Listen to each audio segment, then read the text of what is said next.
Welcome to the Activated Story Theater's 142nd podcast. This episode we bring you The Monkey's Heart, a story from India.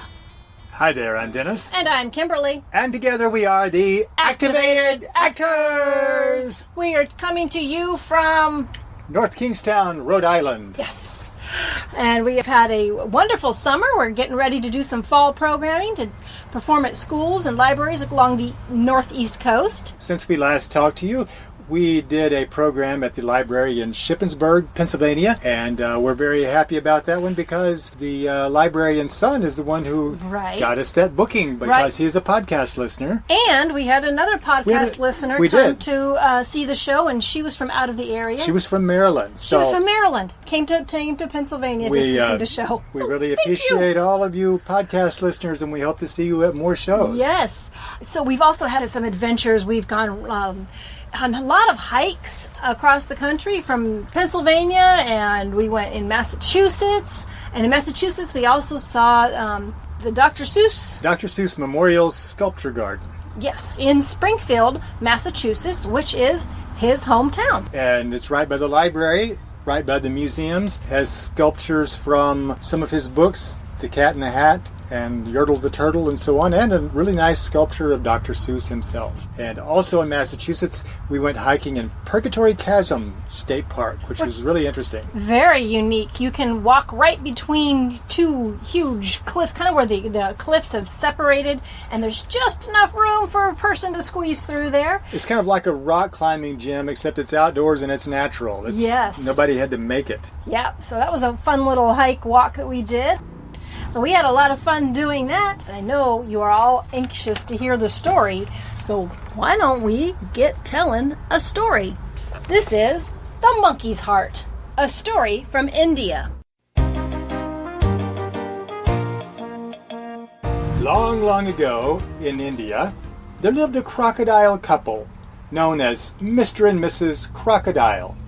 One day, Mrs. Crocodile said, "Oh dear, I've been feeling so ill lately. I think it's time to try a folk remedy my great Aunt Petunia told me about." What folk remedy is that? Oh, she said that eating a monkey's heart would cure whatever ails you. Yuck.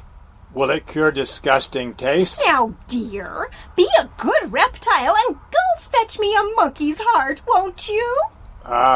Won't the monkey object? Too bad. I'm heartless.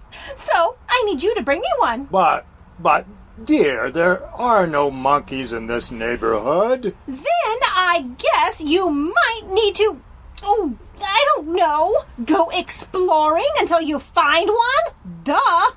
But, wouldn't you rather have a nice crunchy poodle instead? Or I have an alarm clock that was thrown away by some pirate with a hook. It might taste good. No! Now go fetch me a monkey's heart before I bite your head off. Literally. Yes, dear. Well, Mr. Crocodile knew when he was out crocodiled. So, he went on his way to try to find a monkey heart. Soon, he came to a marketplace, and he asked a food vendor. Excuse me, Miss Vendor, but do you have a monkey's heart? No, but I've been told I have the feet of a gorilla. What I mean is, do you have any monkey hearts for sale? No. Oh, but I have artichoke hearts. They're easier to chase down, and they go better with holidays. No, it really has to be a monkey's heart. Do you know where I can find one? Well, you could try a big game hunter, if he's game enough. He might give you the heart of a monkey. Thank you, Miss Vendor. I guess I'll go find a game hunter. Don't mention it. Oh, and there's one more thing I should have said right in the beginning. What's that? Yeah! A crocodile! Run! Run, everybody, run! I hate it when that happens. So, the crocodile sought out a big game hunter. Hello there, Mr. Hunter. G'day, mate. Mr. Hunter, do you know where I could find a monkey's heart? Probably somewhere in the vicinity of a monkey. I'm not sure I can even find a monkey. Have you tried Craigslist? Actually, I was hoping you might just have a monkey's heart you could spare. Sorry, I don't collect hearts. That would be disgusting. But, I do mount and stuff animals, and I don't have a crocodile in my collection yet. Right. Well, it's been terrific jawing with you. Gotta run now. Bye-bye. Finally, the crocodile began to realize that... If I'm going to get a monkey's heart, I'm going to have to catch a monkey myself. So he came to a lake where he saw a snake that was wide awake. Excuse me, snake? Yes. Have you seen a monkey around here? Certainly not. Monkeys do not live in lakes. But do you know where I can find one? Well, let me see. I've never seen a monkey, and I've never been to the mountains. Therefore, it must follow that monkeys live in the mountains. Unless they live on the moon. I've never been there either.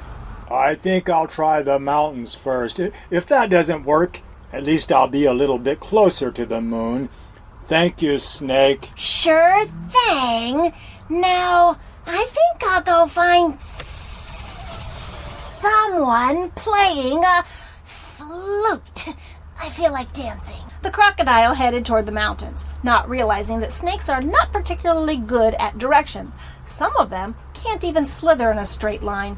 Fortunately, on the way to the mountains and the moon, he passed through a forest, and up in a tree he saw... Excuse me, but are you a monkey?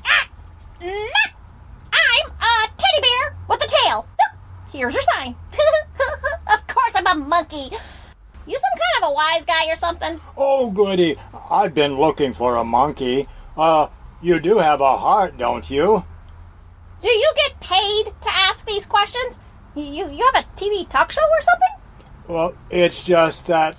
Well, I've never actually seen a monkey before. Why don't you come down here so I can get a closer look at you and admire you? I'm busy, pal. There's a storm coming, and I want to gather up plenty of berries before it gets here. That gives me an idea. Yes, that's what I wanted to talk to you about. The storm? No, the berries. I was just thinking about how you poor little monkeys work so hard gathering puny little berries to feed yourselves. And I came to help. Oh, I didn't know crocodiles could climb trees. No, I didn't come to help you gather berries. I came to tell you that I know where there are some bigger berries. Big as baseballs.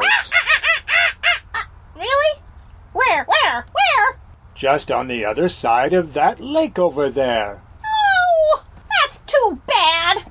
I can't swim. Well, you're in luck. I will be happy to carry you across at no charge, out of the goodness of your heart. My heart. Really? Huh. You don't mind? Not at all. I know you need help, so I decided to have a heart. Oh, I really do appreciate that. Oh, boy, I bet I'll never again have a day as lucky as this one. You certainly won't. And so the monkey climbed down from the tree and climbed onto the crocodile's back. And the crocodile started swimming across the lake. Oh, how far did you say it was to those berries? Berries? What berries? Oh, the ones that are bigger than baseballs. The ones you promised to take me to. And you really believe that story? Ha, sucker. I'm taking you to my wife, because she has a craving for a monkey's heart, and you just happen to have one. You can keep the rest of you. Uh-oh! But the monkey also knew how to be sly and cunning. Look, Mr. Crocodile, I'm glad to donate my very worthy cause like your wife's plate, but there's something you should know. What's that? Well, you see, the fact is, I don't have my heart with me. You don't? No, you see, I stopped carrying it around with me. I've heard about people having their heart stolen or broken, so I decided to leave mine at home. At home? You mean it's back up in that tree? That's right. Oh, well, it's a good thing you told me before we got any farther. Oh, I'll say, you better turn around and take me back so I can get it for you. You sure you don't mind? Oh, I insist. I wouldn't want your wife disappointed. She might shed crocodile tears. So the crocodile carried the monkey back to the tree. Now, if you'll excuse me, I'll just shimmy up the tree here and get it, and I'll be back down in a heartbeat. That's great. I'll just wait right here. So the monkey climbed back up into the tree, and the crocodile waited. And waited. And waited.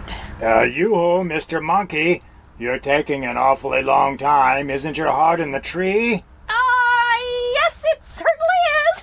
And so is my brain, sucker. I think I'll just take my heart and beat it. Take it out of circulation. So the crocodile realized he'd been outwitted, and he'd have to go back without a monkey heart and face Mrs. Crocodile, which was not going to be very pleasant. And that's the story of the monkey's heart from India. I bet Mrs. Crocodile didn't smile. I bet she didn't. There was no crocodile smile that night. I was thinking that this story would turn out a lot like the gingerbread boy. Oh, really? Yeah, it reminded me, how the gingerbread boy gets the ride on the fox? There are lots of stories that have one animal riding on another and getting tricked or doing the tricking or whatever. But then the gingerbread boy gets eaten by the fox. I thought the crocodile might eat the monkey. I'm so glad the monkey got away. Yes, the monkey was too smart for him. Too much of a trickster himself. Yay. Herself, whatever. The monkey got away. Woohoo! So that gives us a reason to celebrate, doesn't it? Yes, it does. Monkey got away. All right. We are looking forward to telling you another story next time we do a podcast. Thanks for listening. And stay activated. Activated Story Theater is committed to bringing fun, educational shows to schools and libraries nationwide. On stage, we use physical comedy, American Sign Language, imaginative props, and a giant, oversized book to bring multicultural folktales to life. For booking information, check out our website, activatedstorytheater.com, where you can also find out when the activated actors will be performing near you, read a story, or order one of our audio CDs. You can subscribe to this podcast on iTunes or listen on Stitcher. We look forward to your comments and folktale suggestions. Stay activated. Until next time.